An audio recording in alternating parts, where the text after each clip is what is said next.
బాల్య వివాహాలు చట్టరీత్యా నేరమని, వివాహ వయస్సు నిండకుండా పెళ్లి చేసుకున్న అలాంటి వివాహాలను ప్రోత్సహించిన కఠిన చర్యలు ఉంటాయని ఐసీడీఎస్ పీడీ కె ప్రవీణ హెచ్చరించారు. బాల్య వివాహాలు చట్టరీత్యా నేరమని, వివాహ వయస్సు నిండకుండా పెళ్లి చేసుకున్న అలాంటి వివాహాలను ప్రోత్సహించిన కఠిన చర్యలు ఉంటాయని ఐసీడీఎస్ పీడీ కె ప్రవీణ హెచ్చరించారు. Child rights advocacy foundation coordinator Swarnalatha ఆధ్వర్యంలో కాకినాడ జిల్లా రమణయ్యపేటలోని ఎంపీడీఓ కార్యాలయంలో బాల్య వివాహ నిరోధక చట్టంపై అధికారులకు అవగాహన కల్పించారు. ఈ కార్యక్రమంలో ఐసీడీఎస్ ప్రాజెక్ట్ డైరెక్టర్ కె ప్రవీణ ముఖ్య అతిథిగా హాజరయ్యారు. కాకినాడ జిల్లాలో ఇంకా 26% మేర బాల్య వివాహాలు జరుగుతున్నాయని, వాటిని కూడా ఆపడానికి చైల్డ్ మ్యారేజ్ లేని జిల్లాగా కాకినాడను తీర్చిదిద్దేలా కృషి చేయాలని డీడీ ప్రవీణ చెప్పారు. అంగన్వాడీ కార్యకర్తలు, మహిళా పోలీసులు పాల్గొన్నారు.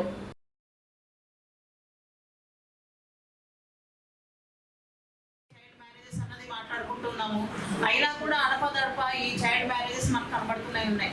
ఇంత అడ్వాన్స్గా ఉన్న ఒక ట్రైబల్ బెల్ట్ అంతగా మన దగ్గర లేదు, లేకపోతే డిప్రైవ్డ్ కమ్యూనిటీస్ కూడా తక్కువగా ఉన్నాయి. ఈ ఏరియాలో కూడా ఈ రోజుకి కూడా చైల్డ్ మ్యారేజ్ కనబడుతూ ఉండడం అంటే తెలియదు అన్నది ఎవరికి లేదు, అందరికీ తెలుసు. కాకపోతే అన్నిటితో పాటు ఇది జరగనివ్వండి ఏమవుతుందిలే అన్న ఒకలాంటి నిర్లిప్త భావంతో, తేలిక భావంతో తల్లిదండ్రులు అనేది ముందుకు వెళ్ళిపోతూ ఉండడానికి కారణం ఏంటంటే దాని ఒక ఎఫెక్ట్ అనేది గుర్తించలేకపోవడం.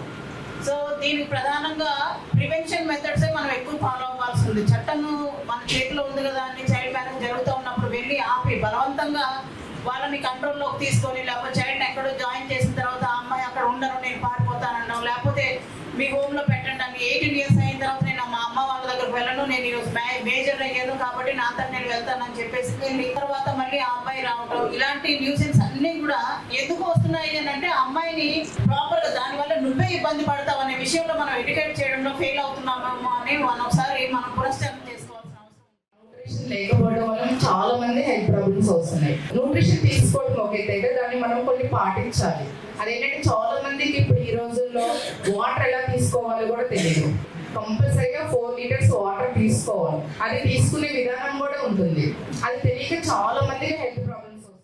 ముఖ్యంగా ఇది వరకు మనకి గ్రామాల్లో ఉన్న పంచాయతీ వ్యవస్థ ఉండేది, ఇప్పుడు అలా కాకుండా సచివాలయం వ్యవస్థ రావడం జరిగింది. అలాగే ప్రతి 2000 హౌసెస్కి కూడా ఒక సచివాలయం ఉంది కాబట్టి ఇప్పుడు ఈ రోజుల్లో మానిటరింగ్ చేయడం అన్నది పెద్ద కష్టం కాదని నేను అనుకుంటున్నాను. ఇప్పుడు మహిళా పోలీసులు ఉన్నారు, అలాగే సచివాలయ సిబ్బంది ఉన్నారు, పంచాయతీ కార్యదర్శులు ఉన్నారు, అలాగే అంగన్వాడీ టీచర్స్, ఆయాలు వీళ్ళందరూ ఉన్నారు. మనం ముందుగా మ్యారేజ్ గ్రామాల్లో మనం ముందుగానే తెలుస్తుంది, పలానా ఇంట్లో మ్యారేజ్ జరుగుతుంది, పలానా అది ఖచ్చితంగా మనందరికీ ముందుగానే తెలుస్తుంది. తెలిసిన తర్వాత మీరు ఒకసారి వాళ్ళ ఏజ్ని కూడా మీరు నిర్ధారించుకుని జనరల్గా మీకు తెలిసిపోద్ది అది బాల్య వివాహమా లేకపోతే 18 సంవత్సరాల నిండి అన్నది మీకు అందరికీ తెలుస్తుంది. అది పెద్ద విషయం కదా గ్రామాల్లో తెలుసుకోవడం.